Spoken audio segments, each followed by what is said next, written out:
नमस्कार दोस्तों, मैं आशीष मिश्रा आप लोगों का एम ऑनलाइन क्लासेस में पुनः स्वागत करता हूं।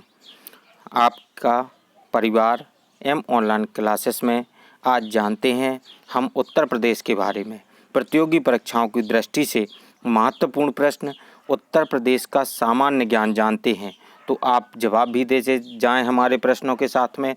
इन प्रश्नों को शुरू करने से पहले हम आपसे निवेदन कर रहे हैं, हमारे चैनल को सब्सक्राइब करिए, लाइक करिए और अपने दोस्तों तक शेयर करिए।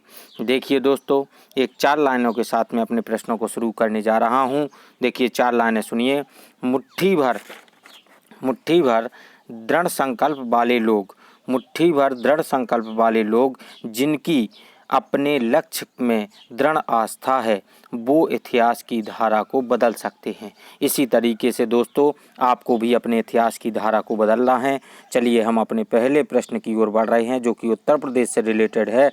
कहा जाता है कि उत्तर प्रदेश की ग्लोब पर स्थिति बताइए। तो दोस्तों, आप लोगों को उत्तर प्रदेश की ग्लोब पर स्थिति बतानी है। हमारा पहला ऑप्शन दिया गया है, रुकिए मान्यवर, आप लोगों को उत्तर प्रदेश की ग्लोब पर स्थिति बताना है।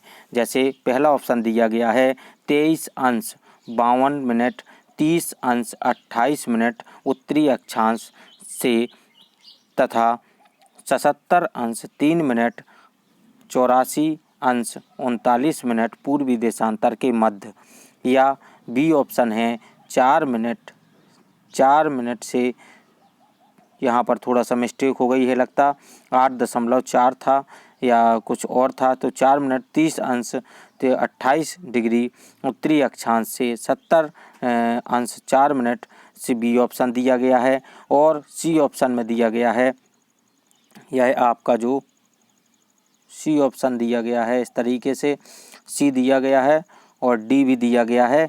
डी में कहा गया है इनमें से कोई नहीं। तो आपके सामने हैं, इनमें से आपको उत्तर देना है। ए ऑप्शन सही है, बी ऑप्शन सही है, या डी ऑप्शन सही है, या सी ऑप्शन सही है। तो दोस्तों, आप लोगों को बता दूं कि उत्तर प्रदेश की यदि आप ग्लोब पर स्थिति देखें, तो ग्लोब पर स्थिति में जो कहा गया है, तो आपको बता देता हूं मैं, जो कि हमारा 23 अंश 52 पहला ऑप्शन जो दिया गया है वह सही है। इसको आपको बता दूं कि यदि आप उत्तरी अक्षांश पर देखें, तो जैसे किसी उत्तरी अक्षांश पर जब नीचे से ऊपर की ओर जाएंगे आप, जैसे आप नीचे से ऊपर की ओर जाएंगे उत्तर प्रदेश में, तो आपको 23 अंश 52 मिनट से 30 अंश 28 मिनट तक जाना होगा। जैसे आपको यहाँ से 23 अंश 52 मिनट से 30 अंश 28 मिनट 30 अंश 28 मिनट तक जाना होगा। और ऐसे ही आपको देशांतर में कहा गया है, जैसा कि 77 अंश 3 मिनट से 84 अंश 39 मिनट पूर्वी देशांतर के मध्य है। चलिए दोस्तों, हम अपने इसी तरीके से आंसर को देखते हैं। देखिए हमारा आंसर सही दिया गया है, जैसा कि मैं बता चुका हूं, ये ऑप्शन हमारा सही है। अब आते हैं हम अपने अगले प्रश्न की ओर। अगला प्रश्न क्या कहता है उत्तर प्रदेश से। अगला प्रश्न आपको उत्तर प्रदेश से रिलेटेड है। जैसा कि कहा गया है कि उत्तर प्रदेश का कुल क्षेत्रफल कितने वर्ग किलोमीटर है। आपको बताना है कितने वर्ग किलोमीटर में हमारा उत्तर प्रदेश फैला हुआ है। 23,928 वर्ग किलोमीटर, या 22,928 किलोमीटर, या 24,000 किलोमीटर, या 23 लाख 9,928 किलोमीटर,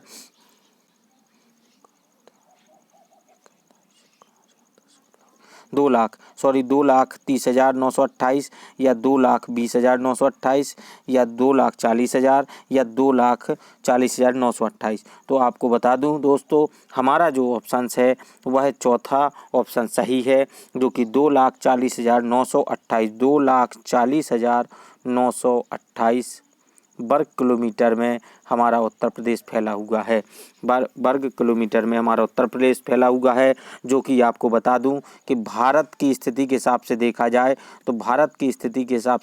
तो उत्तर प्रदेश भारत के हिस्से के हिसाब से 7.33% का हिस्सा घेरता है, जो कि उत्तर प्रदेश हमारा आता है। भारत के मुकाबले देखी जाए स्थिति, तो भारत के हिस्से के हिसाब से 7.33% हिस्से में हमारा उत्तर प्रदेश आता है। चलिए दोस्तों, जैसा कि बताया गया, मैंने बताया था वही ऑप्शंस में दिया गया है। 24,900 2,40,928 वर्ग किलोमीटर और भारत का जो 7.33% जो मैं बता चुका हूँ वही दिया गया है विवरण में। चलिए चलते हैं अगले प्रश्न की ओर। हमारा अगला प्रश्न आता है आपकी स्क्रीन पर। अब अगला प्रश्न क्या कहता है?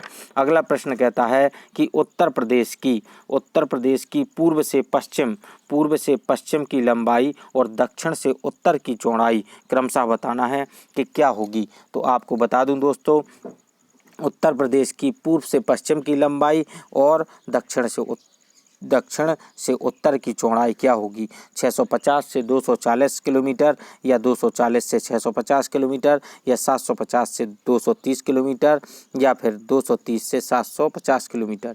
तो आपको दोनों चीज़ों की स्थिति बतानी है कि उत्तर प्रदेश की यदि कही जाए तो पूर्व से पश्चिम की स्थिति लंबाई क्या है। तो आपको बता दूं यह जो है यह 650 किलोमीटर है। आपको बता दूं मैं दोस्तों कि उत्तर प्रदेश की पूर्व से पश्चिम की ओर यदि लंबाई की बात की जाए तो जो कि 650 किलोमीटर है, और यदि दक्षिण से उत्तर की चौड़ाई की चर्चा की जाए तो वह 240 किलोमीटर का एरिया में है, 240 किलोमीटर के एरिया में है दोस्तों। तो आप लोगों को मैंने बता दिया है जैसा कि प्रश्न में दिया गया था। हमारा ऑप्शन जो कि 650 240 वाला पहला ऑप्शन जो दिया गया है वह सही है, वह सटीक है और बहुत ही अच्छा महत्वपूर्ण इम्पोर्टेंट प्रश्न है। आपको बता दूं, यह आप लोग इम्पोर्टेंट में रख लें और जब मैं आंसर दे दूं तो आप स्क्रीनशॉट अवश्य लेते जाएं, जिससे कि आप लोगों को एक कलेक्शन होता रहे। जैसा कि देखिए मैंने बताया था आंसर 650 से 240 किलोमीटर। चलिए हम चलते हैं अपने अगले प्रश्न की ओर। हमारा अगला प्रश्न क्या कहता है? अगला प्रश्न देखिए, उत्तर प्रदेश का क्षेत्रफल। दोस्तों, उत्तर प्रदेश का क्षेत्रफल की दृष्टि से देश में स्थान कौन सा है? दूसरा स्थान है, तीसरा स्थान है, चौथा स्थान है, पाँचवा स्थान है। उत्तर प्रदेश का हम लोगों ने बहुत ही सुना होगा कि उत्तर प्रदेश का जनसंख्या की दृष्टि से कौन सा स्थान है, तो हम गौरवान्वित महसूस करते हैं कि जनसंख्या की दृष्टि से हम ही पहले पर हैं। लेकिन यदि क्षेत्रफल की दृष्टि से कहा जाए तो जनसंख्या की दृष्टि से तो हम प्रथम स्थान पर हैं, लेकिन हम क्या इसमें जो कि क्षेत्रफल की दृष्टि से कहा जाए तो क्षेत्रफल की दृष्टि से हमारा दूसरा है, तीसरा है, चौथा है, पांचवा कौन सा स्थान है? तो दोस्तों, क्षेत्रफल की दृष्टि से हमारा स्थान चौथा है। भारत में हम चौथे नंबर पर आते हैं। अब प्रश्न उठता है कि यदि हम चौथे नंबर पर आते हैं तो पहले, दूसरे और तीसरे नंबर पर कौन आता है? तो देख लीजिए क्रम से। चौथे स्थान पर उत्तर प्रदेश आता है, आपको बता दिया है मैंने। उत्तर प्रदेश आता है तो पहले स्थान पर अपना राजस्थान आता है और मध्य प्रदेश में शिवराज सिंह चौहान जहां पर बैठे हुए वह दूसरा स्थान है, और महाराष्ट्र में उद्धव ठाकरे जी जहां पर हैं मुख्यमंत्री वह तीसरा स्थान है, और अरिमंदर सिंह जो है राजस्थान में मुख्यमंत्री तो वहां से उनका पहला स्थान है। मध्य प्रदेश दूसरा है और महाराष्ट्र तीसरा है और चौथे पर उत्तर प्रदेश आता है अपना। चलिए चलते हैं हम अपने अगले प्रश्न की ओर। हमारा अगला प्रश्न बहुत ही आप लोगों को कुछ आसान लग सकते हैं प्रश्न, लेकिन सरल से कठिन की ओर बढ़ना हमारे चैनल, हमारे परिवार का लक्ष्य है कि जिससे कि हम सरल चीज़ों के माध्यम से आपको कठिन तक पहुंचाएं और कठिन चीज़ें आप सीख जाएं, पता भी न चले। तो वही हमारा दृष्टिकोण कहता है, वही हमारे पढ़ाने की विधि है। चलिए चलते, हमारा अगला प्रश्न चौथा क्या कहता है? राजकीय चिन्ह उत्तर प्रदेश का क्या है? राजकीय चिन्ह उत्तर प्रदेश का एक व्रत में 2 मछली 1 तीर धनुष, या एक व्रत में 2 मछली 1 तीर धनुष, एक व्रत में या एक व्रत में, और दूसरा है 2 मछली 1 तीर धनुष या अशोक चिन्ह। क्या निशान है हमारे राजकीय चिन्ह उत्तर प्रदेश का? आपने देखा होगा उत्तर प्रदेश सरकार के सभी प्रकार के चिन्हों को आप जानते होंगे कि उत्तर प्रदेश का चिन्ह जो राजकीय चिन्ह है वह क्या है। तो आपको बता दूं दोस्तों, वह चिन्ह इसमें देखिए, इसलिए मैंने व्रत और व्रत दोनों लिखे हैं। तो व्रत और व्रत में से कौन सा हमारा चिन्ह सही है, तो आप लोगों को बताना है दोस्तों कि हमारा इसमें सबसे सटीक और सही आंसर क्या है। तो आपको बता दूं दोस्तों कि एक व्रत में 2 मछली 1 तीर जो कि हमारा दूसरा ऑप्शन सही दिया गया है। एक वृत्त, वृत्त का से तात्पर्य है गोला।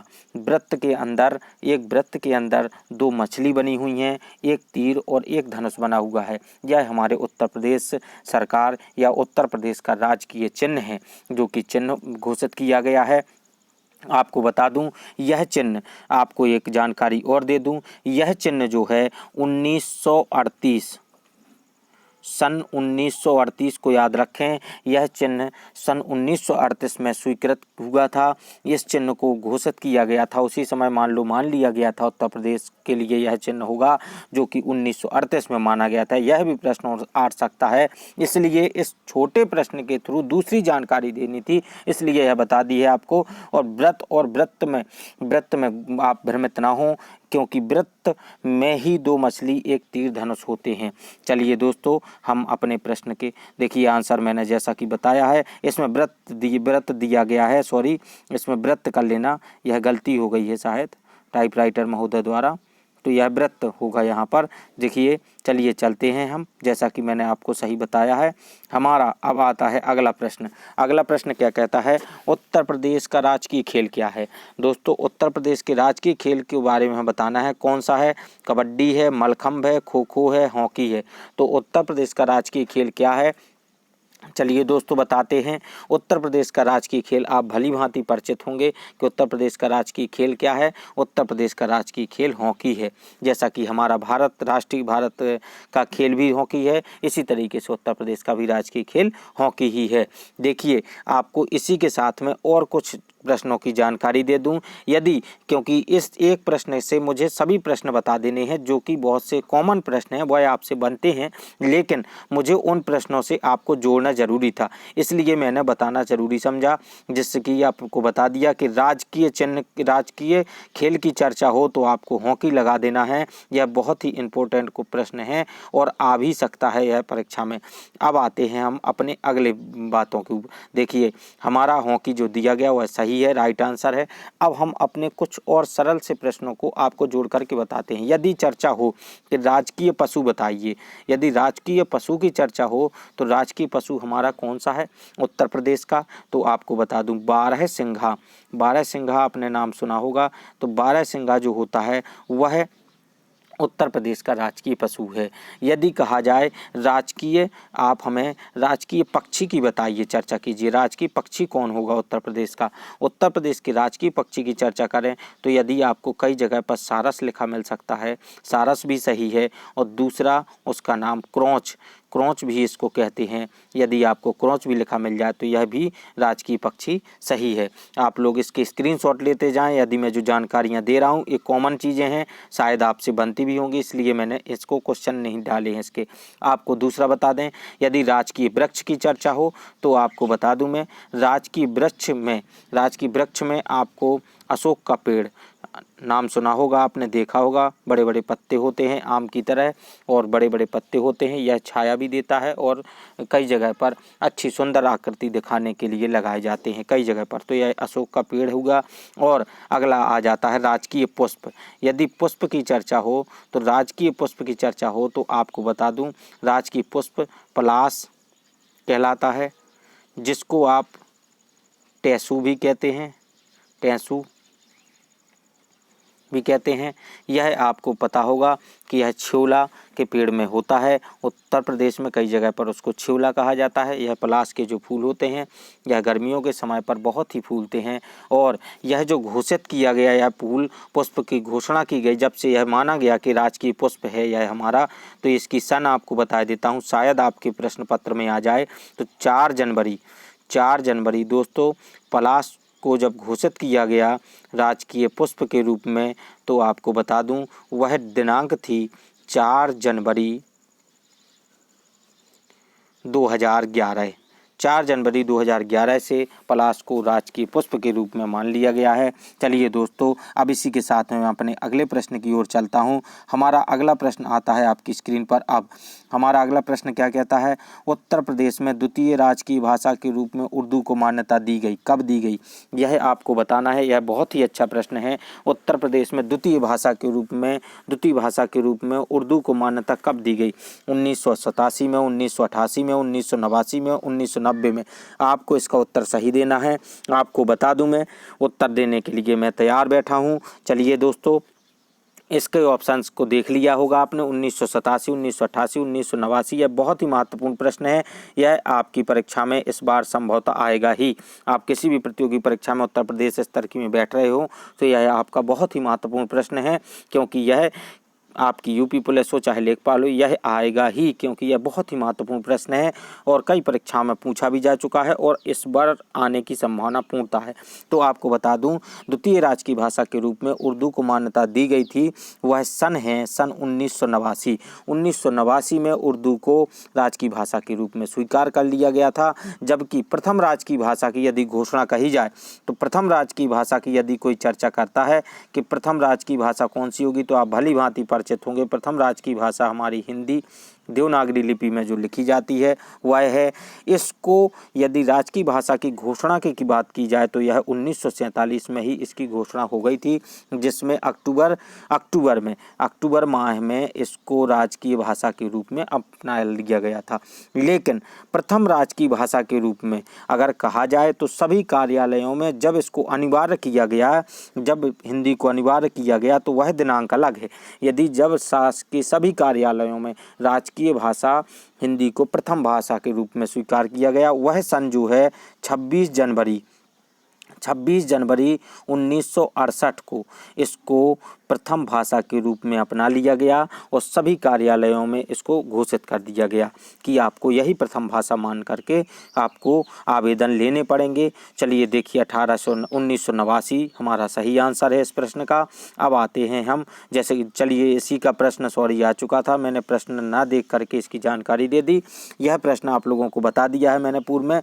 प्रथम राजकीय भाषा हिंदी सभी कार्यालयों में अनिवार्य की गई।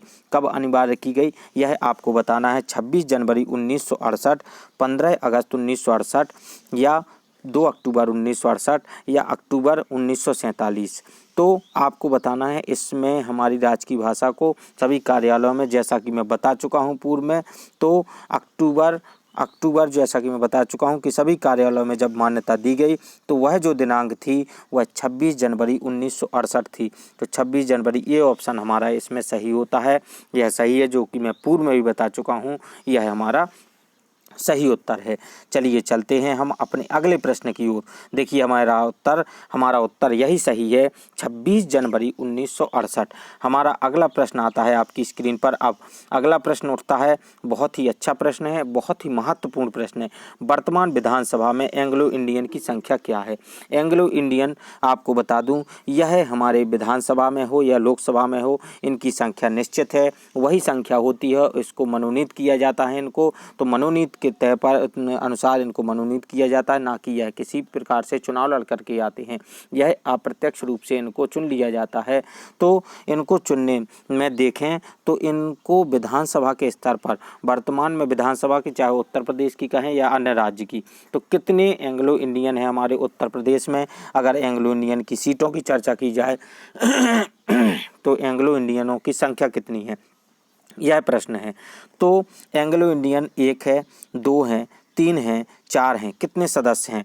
तो आपको बता दूं दोस्तों, एंग्लो इंडियन की चर्चा की जाए तो विधानसभा में एंग्लो इंडियन हमारे यहाँ पर केवल और केवल मात्र 1 ही एंग्लो इंडियन है जिनको मनोनीत किया गया है वह। जबकि विधानसभा में सदस्यों की संख्या आप भली भांति परिचित होंगे, 403 होती है और यहाँ पर 403 है और यहाँ पर विधानसभा की 403 है और 1 एंग्लो इंडियन है, जिससे कि हमारे विधानसभा में एंग्लो इंडियन की संख्या 404 हो जाती है। इसी तरीके से 404 है विधानसभा में विधायकों की संख्या यदि कहें, अब वर्तमान एक प्रश्न उठता है कि हमारे यहाँ पर वर्तमान में एंग्लो इंडियन की सीट पर कौन पदस्थ है, उनका नाम क्या है। तो उन महाशय का नाम की चर्चा करूं तो आपको बता दूं कि doctor Denzil J Gordon, doctor Denzil J Gordon इनका नाम है। यह महाशय हमारे एंग्लो इंडियन को इन एंग्लो इंडियन को मनोनीत किया गया है विधानसभा में सदस्य के तौर पर। चलिए अब चलते हैं हम अपने अगले प्रश्न की ओर। हमारा अगला प्रश्न आता है, देखिए एंग्लो इंडियन जैसा कि हमारे में कहा गया है, जैसी जानकारी मैंने बताई है वह जानकारी इसमें है। आप लोग इसका स्क्रीनशॉट ले सकते हैं कि हमारे यहाँ पर एक एंग्लो इंडियन होता है विधानसभा में। वर्तमान में विधानसभा में मनोनीत एंग्लो इंडियन का नाम डॉक्टर डेनजिल जे गॉर्डन है। यह विधानसभा के सदस्य कहें तो विधानसभा के सदस्यों की संख्या कहें 403 + 1 यानी 404 है, जो कि आप लोगों को मैंने पूर्व में बता दी है। चलिए चलते हैं हमारे अगले प्रश्न की ओर। हमारा अगला क्वेश्चन आता है आपकी स्क्रीन पर। अब सर्वाधिक विधानसभा सीटों वाला जिला कौन सा है? सर्वाधिक विधानसभा सीटों वाला, यह उत्तर प्रदेश के हिसाब से प्रश्न किए जा रहे हैं, यूपी जीके के अंतर्गत आते हैं, ना कि आप देश स्तर पर देखें। इसकी सर्वाधिक विधानसभा की सीटों वाला जिला उत्तर प्रदेश के हिसाब से बताना है आपको। उत्तर प्रदेश के हिसाब से लखनऊ है, आगरा है, कानपुर है, प्रयागराज है। तो वो आपको बता दूं कि सर्वाधिक विधानसभा सीटों वाला जिला जो है वह प्रयागराज है, जिसका नाम बदल करके अब प्रयागराज कर दिया गया है। पूर्व में इसका नाम इलाहाबाद था, अब प्रयागराज के नाम से जानते होंगे आप। तो यहाँ पर अब कहें तो प्रश्न उठता है कि इसमें सीटों की संख्या कितनी है, कितनी सीटें हैं प्रयागराज में विधानसभा सीटें। तो विधानसभा सीटों की गणना अगर की जाए तो आपको बता दूं विधानसभा की जो सीटें 12 सीटें यहीं से आती हैं। 12 सीटें जो आपकी 403 सीटें हैं उनमें से 12 सीटें प्रयागराज से ही आती हैं दोस्तों। चलिए चलते हैं हम अपने अगले प्रश्न की ओर। देखिए प्रयागराज की सीटों की संख्या 12 है और प्रयागराज में सर्वाधिक सीटें हैं। हमारा उत्तर भी देख लीजिए, आप स्क्रीनशॉट लेते रहें ऐसा समय, जिससे कि आप लोगों को लाभ होगा, और शेयर जरूर करते रहें दोस्तों। फिर पुनः निवेदन कर रहा हूं, आप लोगों के जो भी भाई जो भी बहन प्रतियोगी परीक्षाओं की तैयारी कर रहे हैं, चाहे वह उत्तर प्रदेश लेवल की किसी भी प्रकार की तैयारी कर रहे हों, उसके लिए हम जितने ज़ोर शोर से आप लोगों का सहयोग कर रहे हैं वो आप लोग उसी तरीके से उन तक यह जानकारी पहुंचाते रहें। उत्तर प्रदेश जीके का यह पहला पार्ट आप लोगों को दिया जा रहा है, अभी यह डेमो है, अभी तो झांकी है, पिक्चर अभी बाकी है। आप लोगों को दोस्तों बता देता हूँ, आगे ऐसे प्रश्न आएंगे जो कि आप लोगों ने बहुत कम सुने होंगे। इसी में ऐसे प्रश्न मैंने कुछ ही डाले हैं, अभी सामान्य जानकारी दे रहा हूं उत्तर प्रदेश की। अब इसके बाद आपको जटिलता की ओर बढ़ते ले जाऊंगा। देख लेना, उत्तर प्रदेश से कोई भी प्रश्न वंचित नहीं रहेगा जो आपकी प्रतियोगी परीक्षा में आने की संभावना ना रहे। ऐसे प्रश्न दूंगा और फिर उनमें से महत्वपूर्ण एक और बनाऊंगा वीडियो, जिससे कि आप लोगों को सभी का सार ग्रहण करने को लिए मिल जाएगा।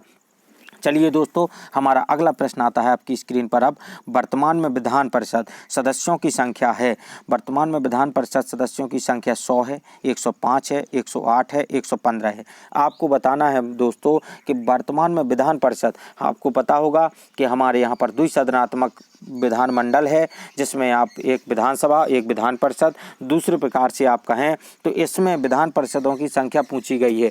आपको बता दूं दोस्तों कि प्रश्न को बताने से पहले, आपको उत्तर को बताने से पहले एक जानकारी दे दूं। उत्तराखंड निर्माण के पहले, जब उत्तराखंड, आपको पता होगा कि हमारे उत्तर प्रदेश से ही यूके बना है, यूके अर्थात उत्तराखंड जो कि है उत्तर प्रदेश से कट कर के ही बना है।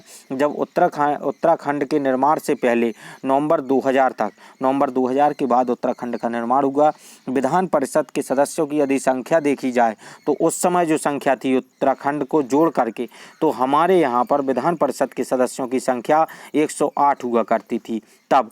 लेकिन अब वर्तमान में जब उत्तराखंड अलग हो गया है तो वर्तमान में विधान परिषद के सदस्यों की संख्या आपको बता दूं 100 रह गई है, जो कि हमारा उत्तर सही है। आप लोग देख सकते हैं, स्क्रीनशॉट ले सकते हैं इसका। वर्तमान में विधान परिषद के सदस्यों की संख्या कितनी है, तो 100 हमारा सही आंसर है। बहुत ही इंपॉर्टेंट आंसर है, बहुत ही इंपॉर्टेंट प्रश्न है यह, आपकी प्रतियोगी परीक्षाओं में 101% मिलेगा, क्योंकि यह प्रश्न आता ही आता है और आएगा ही भी। मुझे पूरा भरोसा है, जैसे कि आप लोगों को बता चुका हूँ 100 हैं विधान परिषद सदस्यों की संख्या। आपको कुछ ऐसे प्रश्न मिलेंगे जो आपको किसी भी क्लास में सुने ना होंगे, ये मैं वादा कर सकता हूँ। इस तरीके के प्रश्न आपको कभी नहीं मिलेंगे। प्रदेश में एससी और एसटी के लिए, प्रदेश में एससी और एसटी के लिए आरक्षित लोकसभा सीटों की संख्या कितनी है। आरक्षित लोकसभा सीटों की संख्या बतानी है दोस्तों आपको कि एससी और एसटी की कितनी आरक्षित सीटें की गई हैं लोकसभा के चुनाव के लिए। तो आपको बता दूं दोस्तों, हमारे ऑप्शंस हैं 17 व 0, क्रमशः उसने बता दिया है कि 17 एससी की हैं या एसटी की 0 हैं, या 17 या 1 या 1 है, 17 या 2 हैं, 17 व 2 हैं, या 17 व 3 हैं। तो आपको दोस्तों बता दूं, इसका सही आंसर यदि आपको कह दूं तो सही आंसर इसका आएगा 17 व 0। सही उत्तर इसका वह है कि एससी की जो सीटें आती हैं वह 17 हैं। एससी की जो सीटें लोकसभा की दृष्टि से देखें तो 17 सीटों पर लोकसभा के उम्मीदवार उतारे जाते हैं जो कि आरक्षित हैं।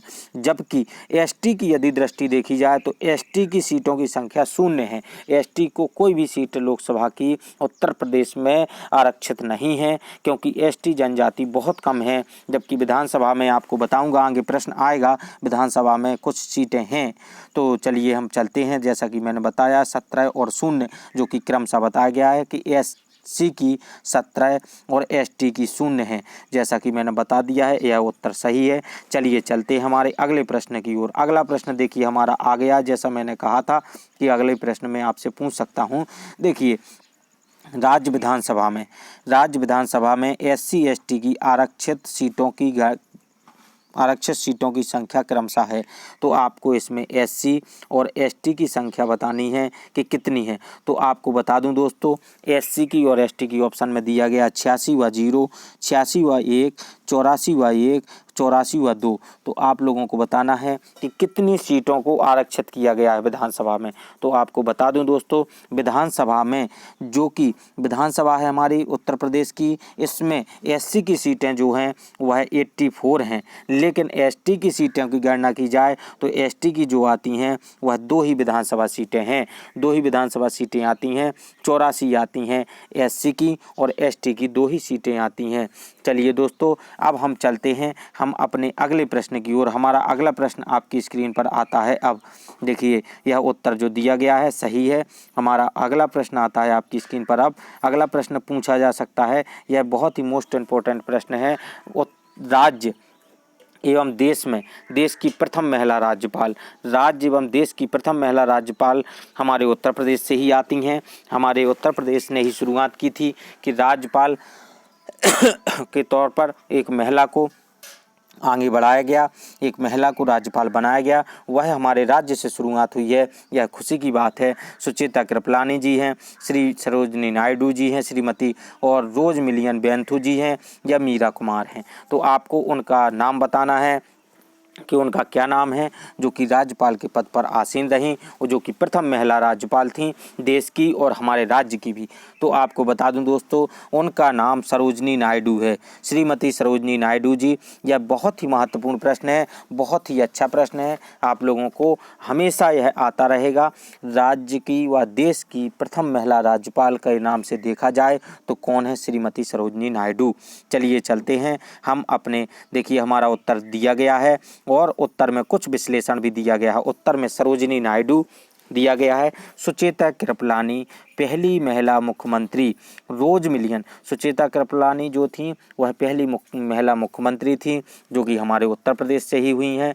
रोज मिलियन बेंथू यह कौन है? यह यूपीएससी की पहली महिला अध्यक्ष बनी, यह भी महत्वपूर्ण है। और मीरा कुमार भारत की प्रथम महिला लोकसभा अध्यक्ष बनी, यह भी महत्वपूर्ण प्रश्न है। चलिए दोस्तों, अब चलते हैं हम अपने अगले प्रश्न की ओर। हमारा अगला प्रश्न क्या कहता है?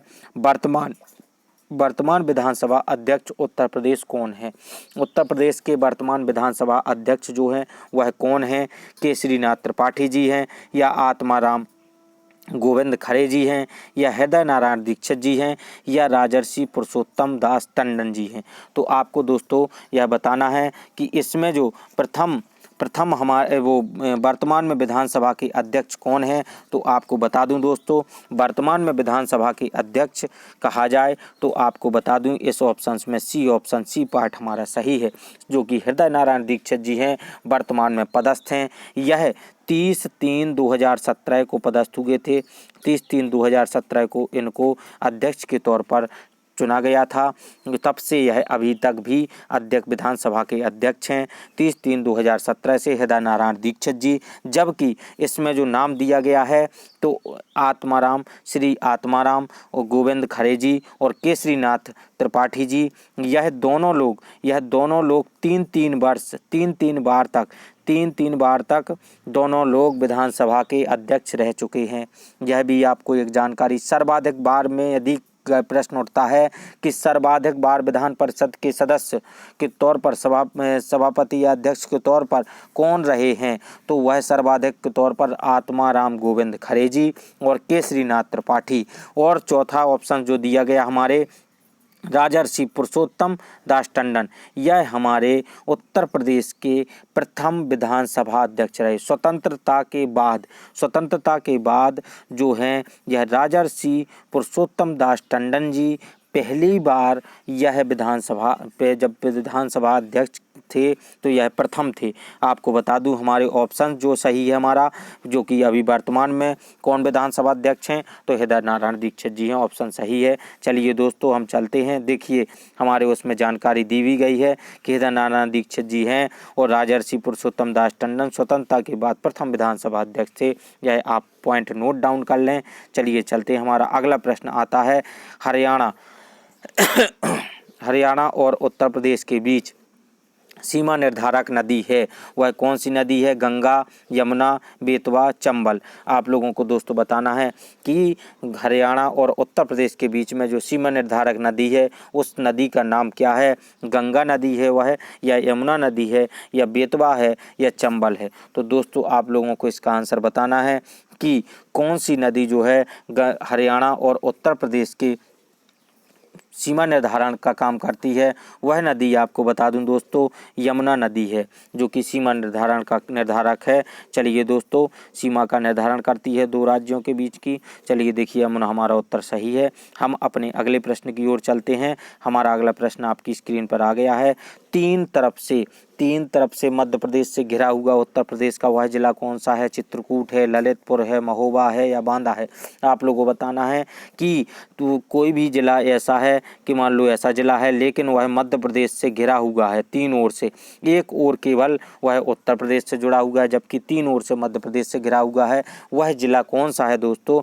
तो वह जिला आपको बता दूं, वह एकमात्र जिला है हमारे उत्तर प्रदेश का, जो कि ललितपुर है। ललितपुर एक ऐसा जिला है जो कि मध्य प्रदेश से तीनों तरफ से घिरा हुआ है। हमारा ऑप्शन सही होता है बी पार्ट। चलिए देखिए हमारा ललितपुर आंसर दिया गया है। अब हम चलते हैं अपने अगले प्रश्न की ओर। हमारा अगला प्रश्न आता है आपकी स्क्रीन पर। अब प्रदेश की सीमा को छूने वाले राज्य एवं केंद्र शासित प्रदेशों की संख्या है क्या है? 7, 8, 9, 10। आपको संख्या बतानी है। प्रदेश की सीमा को छूने वाले राज्य एवं केंद्र शासित प्रदेशों की संख्या क्या है? आप लोगों को बताना है। तो आपको बता दूं मैं दोस्तों, प्रदेश के राज्यों जो केंद्र शासित प्रदेश हैं, अगर उनकी कुल संख्या पूछी जाए तो आपको 9 सही है। हमारा सी पार्ट जो है जो कि सही है। यह बहुत ही महत्वपूर्ण प्रश्न है दोस्तों। आपको बता दूं कि 9 राज्य में से 9 राज्य जो हैं, 9 राज्य हमारे उत्तर प्रदेश को छूते हैं। आपको बता दूं दोस्तों 9 राज्य हमारे उत्तर प्रदेश को छूते हैं।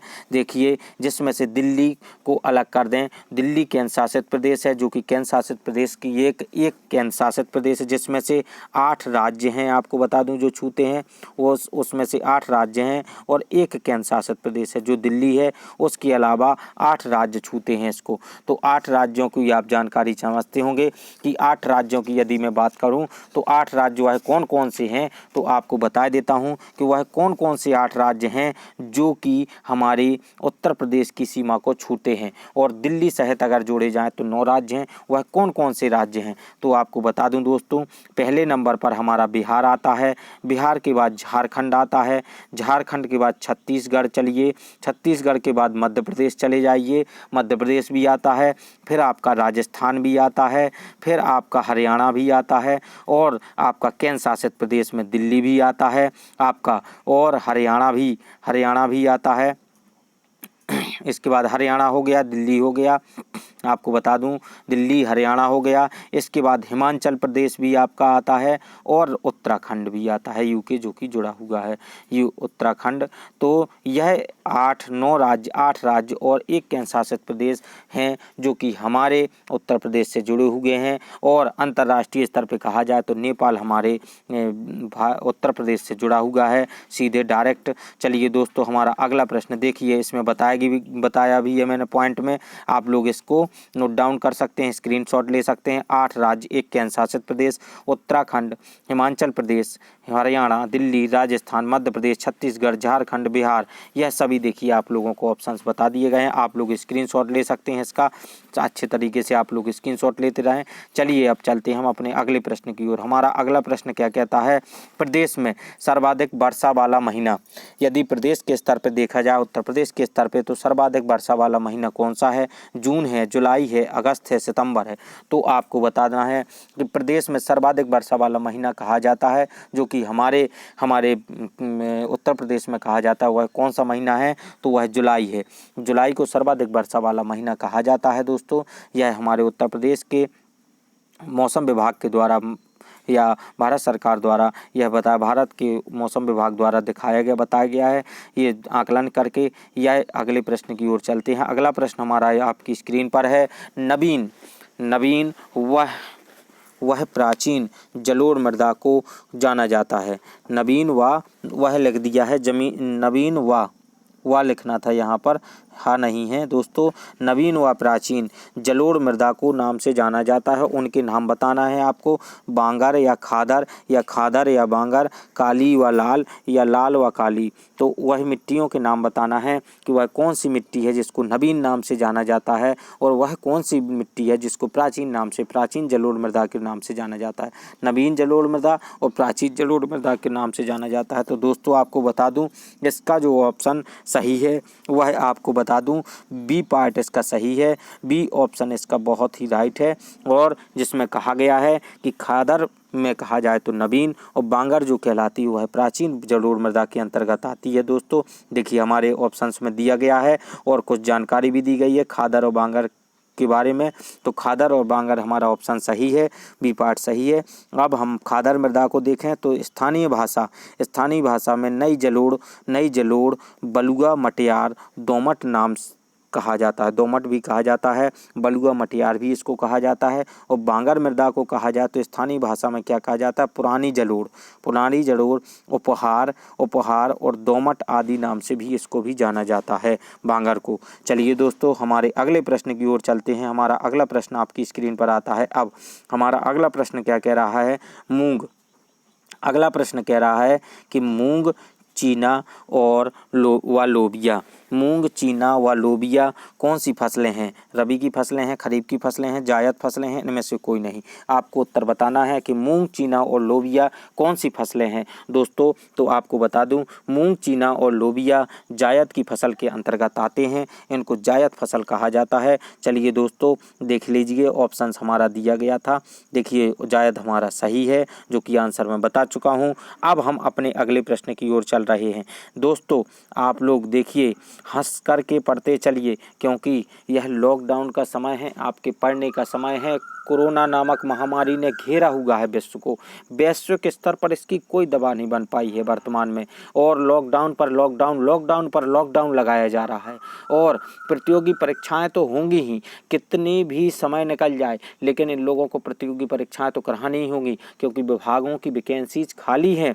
किसको भरेंगे पदों पर? जानवरों को थोड़ी भर देंगे दोस्तों। इसलिए तैयारी करते रहिए और आप अपने दिल से लगे रहिए, आप लोग कंटिन्यू पढ़ते रहिए, क्योंकि पढ़ाई आप करते रहेंगे तो आपकी सीट सुनिश्चित है। लेकिन कुछ लोग, जो लोग करेंगे वही पाएंगे। आपको बता दूं कि जो कर्मवीर होते हैं वही करते हैं, अकर्मण्य नहीं कर पाते हैं। अकर्मण्य यदि रहोगे तो आप कुछ नहीं कर पाओगे, क्योंकि कहा जाता है दोस्तों कि कर्मवीर जितना छोड़ जाते हैं, कर्मवीर जितना छोड़ जाते हैं उतना ही अकर्मण्यों को मिलता है। क्योंकि कर्मवीर तो सारा ग्रहण कर लेते हैं, सारा उनका होता है, वह कहते हैं मैं कर्मवीर हूँ तो मैं पालूंगा अपने लक्ष्य को, वह लक्ष्य को पा लेते हैं। और जो छोड़ दिया उनने वह कि इनको मिलेगा, अकर्मण्यों को मिलेगा। तो इसलिए कर्मवीर बने, अकर्मण्य ना बने, और मेहनत करते रहें। और जितना मैं दे रहा हूँ उतना पढ़ते जाएं, आप लोगों के लिए उतना ही पर्याप्त है। जितनी मेहनत मैं कर रहा हूँ आप लोगों के लिए ही कर रहा हूँ। हमारा एम ऑनलाइन क्लासेस परिवार आप ही लोगों के लिए समर्पित है। यह निःशुल्क इसी तरीके से कार्य करता रहेगा और आपको यह डाटा हर प्रकार का उपलब्ध कराता रहेगा, समझाएगा भी, ऑनलाइन भी दिखाएगा आपको क्लासेस। और यह क्लासेस लॉकडाउन के समय की सबसे बेस्ट क्लास होगी। आप लोग दोस्तों देखते रहिए। चलिए चलते हैं हम अपने अगले प्रश्न की ओर। हमारा अगला प्रश्न क्या कहता है, जैसे कि मैंने कहा है अगला प्रश्न है पान की खेती के लिए। पान की खेती के लिए विशेष प्रसिद्ध जिला कौन सा है? तो लखनऊ है, प्रयागराज है, कानपुर है, बांदा है। तो आपको बता दूं दोस्तों, पान की खेती के लिए जो प्रसिद्ध है वह जिला कौन सा है? तो आपको बता दूं वह जिला बांदा है। बांदा पान की खेती के लिए प्रसिद्ध है हमारे उत्तर प्रदेश में। उत्तर प्रदेश के हिसाब से आकलन करके ही प्रश्नों के उत्तर देने हैं दोस्तों। बांदा हमारा पान की खेती के लिए प्रसिद्ध है। और देखिए दोस्तों, देखिए हमारा आंसर आ चुका है, बांदा सही है। और बांदा के अलावा और भी बता देता हूँ, बांदा में जो बरई मानपुर एक गांव ग्रामीण क्षेत्र का नाम है, बरई मानपुर स्थान है, वहां पर इसकी खेती की जाती है पान की, और प्रचलित भी है। दूसरा जो है पाली नामक स्थान है, वह ललितपुर जिले के अंतर्गत आता है, जो कि पान के लिए प्रसिद्ध है। हमारे उत्तर प्रदेश में दो ही जिले ऐसे हैं जो बहुत ही पान के लिए प्रसिद्ध हैं, वह बांदा व ललितपुर। वैसे तो प्रसिद्ध तो बहुत से हैं, लेकिन दो स्थान प्रमुखतः कहे गए हैं। चलिए दोस्तों, अब आता है नंद बाबा पुरस्कार। यह उत्तर प्रदेश स्तर के पुरस्कार की चर्चा हो रही है दोस्तों, देखते रहिए। उत्तर प्रदेश स्तर का नंद बाबा पुरस्कार दिया जाता है किन लोगों को दिया जाता है? भैंस या किसी भी नस्ल की गायों को ही सर्वाधिक दुग्ध उत्पादकों हेतु दिया जाता है, या देसी नस्ल की गायों से सर्वाधिक दुग्ध उत्पादकों को दिया जाता है, या सर्वाधिक दुग्ध उत्पादकों को दिया जाता है, या इनमें से कोई नहीं? तो दोस्तों आपको बता दूं, नंद बाबा पुरस्कार जो दिया जाता है, नंद बाबा पुरस्कार आपको बता दूं दोस्तों, तो देसी नस्ल जो हमारा बी पार्ट है यह सही है। यह ऑप्शन जो बी पार्ट दिया गया है, देसी नस्ल की गायों से सर्वाधिक दुग्ध उत्पादन जो करते हैं देसी नस्ल की गायों से, उनको यह नंद बाबा पुरस्कार दिया जाता है। क्योंकि नंद बाबा आप समझते होंगे कि किसके पिताजी थे, किसने पालन पोषण कृष्ण जी का पालन पोषण किया था जिन्होंने, उन्हीं को नंद बाबा, उन्हीं के नाम से यह पुरस्कार प्रचलित है। चलिए दोस्तों, अब हम चलते हैं अपने अगले प्रश्न की ओर। देखिए कहा भी गया है, उत्तर भी दिया गया है। देसी नस्ल की गायों से सर्वाधिक दुग्ध उत्पादकों को एक नंद बाबा पुरस्कार दिया जाता है, जो कि पुरस्कार नंद बाबा पुरस्कार है। अब हम चलते हैं अपने उत्तर प्रदेश के कुछ और महत्वपूर्ण प्रश्नों की ओर। हमारा प्रश्न 23वां नंबर, 31 प्रश्नों की श्रृंखला है दोस्तों। इनमें से यदि आप 25 या 22 नंबर भी लाते हैं तो हम अपनी अगली कक्षा में आपका नाम लेंगे। पूर्व की कक्षाओं में बहुत कम बच्चों ने अभी आंसर नहीं बता पाए हैं, कुछ ने 17, कुछ ने 18, कुछ ने 20 तक बता पाए हैं। 25 तक हमने टारगेट रखा था। आज की 31 नंबर की क्लास में आपको वादा करता हूँ, यदि आप लोग 23 नंबर भी ला पाते हैं तो आपकी अगली क्लास में नाम लूँगा। प्रदेश में और अपने ऑप्शंस के आंसर जरूर देते रहिए कि सर जी 24 नंबर का इतना है, 25 का इतना है, और पूरे कुल अंकों को भी बताइए आप कमेंट बॉक्स में। हमारे यूट्यूब चैनल के कमेंट बॉक्स को भर दीजिए कमेंट कर करके, जिससे कि हम लोग कहें कि हाँ आप लोगों ने जवाब दिए हैं और हम लोग उनके नाम ले पाएँ, जिससे कि आप लोग बताएंगे कि 30-31 प्रश्नों में हमारे कितने आंसर सही हुए हैं। देखिए हमारा कहा गया है प्रदेश में चकबंदी योजना लागू हुई थी, वह योजना 1952 में लागू हुई थी, या 1953 में, या 1954 में, या 1955 में? तो दोस्तों आपको बता दूं दोस्तों, कि जो प्रदेश में चकबंदी योजना जो लागू की गई थी वह 1954 में, सन 1954 में लागू की गई थी। यह हमारा ऑप्शन सही है। यह आपका बता दूं, यह लेखपाल की भर्ती के लिए बहुत ही महत्वपूर्ण प्रश्न है। यह 100% आपको रखा मिलेगा। चलिए दोस्तों, अब हम चलते हैं। देखिए 1954 हमने जैसा बताया वह आंसर सही है। अब हम अपने अगले प्रश्न की ओर चल रहे हैं। अगला प्रश्न आता है आपकी स्क्रीन पर। अब अगला प्रश्न क्या कहता है, उत्तर प्रदेश अधिकतम जोत सीमा आरोपण अधिनियम सीलिंग कानून 1958 कब लागू किया गया था? 1958 में, 1960 में, 1962 में, 1964 में। उत्तर प्रदेश अधिनियम जोत सीमा आरोपण अधिनियम या अर्थात सीलिंग कानून कब लागू किया गया था? यह प्रश्न बहुत ही महत्वपूर्ण है, अधिकतर आता है दोस्तों। तो यह जो प्रश्न का उत्तर है आपको बता देता हूँ। A option, B option, C option, D option, कौन सा सही है? तो बी पार्ट इसका सही है, बी ऑप्शन सही है। जैसा कि कहा गया है 1960 में सीलिंग कानून लागू किया गया था दोस्तों। चलिए चलते हैं हम अपने अगले प्रश्न की ओर। हमारा अगला प्रश्न आपकी स्क्रीन पर आता है। अब एंटी भूमाफिया टास्क फोर्स का गठन कब किया गया? यह वर्तमान की सरकार ने ही किया था। देखिए दोस्तों, एंटी भूमाफिया टास्क फोर्स का गठन कब किया गया था? 5 मई 2017, 8 मई 2017, 8 जून 2017, 8 जुलाई 2017। तो दोस्तों आप लोगों को बताना है इसका आंसर। इसका उत्तर जो सही है, इसका आपको सटीक उत्तर बता देता हूं। 8 मई 2017 को एंटी भूमाफिया टास्क फोर्स का गठन किया गया था दोस्तों, 8 मई 2017 को। चलिए दोस्तों, अब हम अपने अगले प्रश्न की ओर चलते हैं। आप लोगों को समय के साथ में बड़े प्रश्नों की श्रृंखला के साथ में कई प्रश्नों को दे करके जा रहा हूं। जितना समय लूंगा उतने से ज़्यादा प्रश्न देकर जाऊंगा। सीताकुंड कहाँ पर स्थित है? दोस्तों बताना है सीताकुंड हमारा कहाँ पर स्थित है। सीतापुर में स्थित है, चित्रकूट धाम में स्थित है, या अयोध्या धाम में स्थित है, या मथुरा में? तो इसका आंसर सही बताना है। सीताकुंड कहाँ पर स्थित है? तो आपको बता दूं दोस्तों, सीताकुंड अयोध्या धाम में स्थित है, ना कि सीतापुर में स्थित है, ना चित्रकूट में, ना मथुरा में। यह जो है अयोध्या धाम में स्थित है दोस्तों। चलिए दोस्तों, हमारा अगला प्रश्न आता है। अब आपके देखिए अयोध्या धाम जैसा मैं बता चुका हूँ। अगला प्रश्न आपका मदन सागर ताल से है। मदन सागर ताल कहाँ पर स्थित है दोस्तों? रामपुर में, झांसी में, बांदा में, महोबा में? उत्तर देते जाइए जल्द से जल्द। मदन सागर ताल जो है वह कहाँ पर स्थित है? रामपुर में, झांसी में, बांदा में, महोबा में? आपको बता दूं, मदन सागर ताल यह महोबा में स्थित है। यह महोबा जिले में स्थित है मदन सागर ताल, जो कि मेरी जन्मभूमि है। चलिए दोस्तों, अब हम चलते हैं अपने, देखिए महोबा सही आंसर है हमारा। अपने अगले प्रश्न की ओर। हमारा अगला प्रश्न क्या कहता है? राज्य भूजल दिवस मनाया जाता है। राज्य में भूजल दिवस कब मनाया जाता है यह बताना है। तो राज्य में भूजल दिवस जो मनाया जाता है 10 मई को मनाया जाता है, 10 जून को मनाया जाता है, या 10 जुलाई को, या 10 अगस्त को? तो दोस्तों आपको बता दूं, राज्य में भूजल दिवस जो मनाया जाता है वह कब मनाया जाता है दोस्तों? तो आपको बता दूं, यह 10 जून को मनाया जाता है। राज्य में भूजल दिवस जो मनाया जाता है वह 10 जून को मनाया जाता है दोस्तों। चलिए दोस्तों, अब हम इससे चलते हैं। इसमें कुछ और जानकारी दी गई है। उत्तर है हमारा 10 जून को।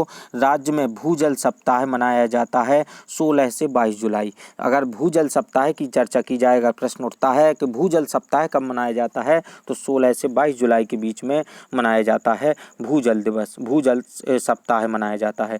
अगला प्रश्न उठता है हमारा विद्युत परियोजनाओं से। चलिए विद्युत परियोजनाओं से प्रश्न हमारा आया है। पहला प्रश्न, माता टीला जल विद्युत परियोजना 30.6 मेगावाट है। यह कहाँ पर स्थित है? उसका स्थान बताना है। कौन सी नदी पर स्थित है और कौन से जिले में स्थित है? तो दोस्तों बेतवा नदी ललितपुर में स्थित है, ये ऑप्शन है। बी ऑप्शन है रेहंद नदी पर सोनभद्र में स्थित है, या मोठ झांसी में स्थित है, या यमुना नहर सहारनपुर में स्थित है? तो दोस्तों इसका आंसर आपको बता देता हूँ। यह बुंदेलखंड क्षेत्र की बात हो रही है। यह माता टीला जल विद्युत परियोजना 30.6 जो है यह बेतवा नदी पर ललितपुर में स्थित है दोस्तों। तो यह जो सही है भैया बहनों, आप लोग आंसर इसका सही लगा सकते हैं। बेतवा नदी पर यह स्थित है। उत्तर हमारा सही है। आप लोग चलते जाइए, देखते रहिए। चलिए हम अपने, देखिए बेतवा नदी के ललितपुर में स्थित है। हम अपने अगले प्रश्न की ओर आ रहे हैं। अगला प्रश्न हमारा आपकी स्क्रीन पर आता है। प्रदेश में कर प्रदेश में ओकर अर्थात गेरू खनिज है। यह एक खनिज है जो कि कहाँ पाया जाता है, यह चर्चा की गई है। तो यह जो खनिज है यह कहाँ पर पाया जाता है, महुआ में, हमीरपुर में, ललितपुर में, बांदा में। तो दोस्तों प्रदेश में जो ओकर गेरू पाया जाता है, ओकर या गेरू, यह कहाँ पर पाया जाता है यह बताना है दोस्तों आपको। तो ओकर या गेरू जो है, यह 30वां प्रश्न है, हमारा अंतिम प्रश्न है दोस्तों। इसके बाद हमारे कोई प्रश्न नहीं है, यह अंतिम प्रश्न है, इसका सही आंसर दीजिए। यह जो ओकर या गेरू पाया जाता है दोस्तों, तो यह बांदा जिले में पाया जाता है, बांदा जिले में पाया जाता है। हमारा उत्तर सही है। देखिए दोस्तों, देख लेते हैं स्क्रीन पर, देखिए हमारा बांदा उत्तर सही है। अब चलते हैं, हम आपसे विदा लेना चाहेंगे। हम आपसे निवेदन कर रहे हैं, हमारे चैनल को आप सब्सक्राइब करिए, लाइक करिए और शेयर करते रहिए, जिससे कि हमारा परिवार आप लोगों की बातों से प्रोत्साहित हो, आप लोगों की जो हेल्प कर रहा है उसमें दुगनी गति कर दे, कि जैसे कि हम लोग आपकी हेल्प कर रहे हैं उसी तरीके से हमारे परिवार को आप दूर दूरगामी बैठे अंतिम प्रतियोगी छात्र तक पहुंचाने का कार्य करें, जिससे कि अंतिम प्रतियोगी छात्र भी हमारे परिवार का अंग बन सके। वह कह सके कि मैं एम ऑनलाइन क्लासेस परिवार का सदस्य हूँ, परिवार का मैं व्यक्ति हूँ। उसमें मुझे जो बताया गया वह बहुत ही सटीक बताया गया, क्योंकि कई पुस्तकों, कई विशेषज्ञों के माध्यम से आप लोगों को यह अध्ययन कराया जा रहा है। ऐसा नहीं कि एक ही व्यक्ति या एक ही लोग या एक ही चैनल के माध्यम से, एक ही चैनल जो है यह किस तरीके से मदद कर रहा होगा। तो दोस्तों कई विशेषज्ञों की टीम लगी हुई है यहाँ पर, जो लोग वो डाटा उपलब्ध कराते हैं उसी तरीके से, और वो लोग जो हमारी हेल्प करते हैं, जो गाइडलाइंस देते हैं, उसी के अनुसार आप लोगों को डाटा उपलब्ध कराया जाता है। एम ऑनलाइन क्लासेस परिवार के प्रिय भैया बहनों, आप लोगों को बोल रहा हूँ, मैं अपनी बात रख रहा हूँ। भैया बहनों, चैनल द्वारा आज उत्तर प्रदेश की प्रतियोगी परीक्षाओं को दृष्टिगत रखते हुए आज पहला वीडियो दिया है, और आगे भी उत्तर प्रदेश से संबंधित प्रश्न दूंगा। आप लोग कमेंट बॉक्स में कमेंट बॉक्स में कमेंट करें, और अपनी आपको क्लास कैसी लगी वह अवश्य बताएं, और अपने आज के ही क्लास के नंबर अवश्य बताएं, अपने ही क्लास के नंबर बताएं कि हमने सर इतने नंबर प्राप्त किए हैं, वह आपका महत्वपूर्ण है दोस्तों। जय हिंद दोस्तों, वंदे मातरम दोस्तों, नमस्कार दोस्तों, विदा लेना चाहूँगा। धन्यवाद दोस्तों, जय हिंद।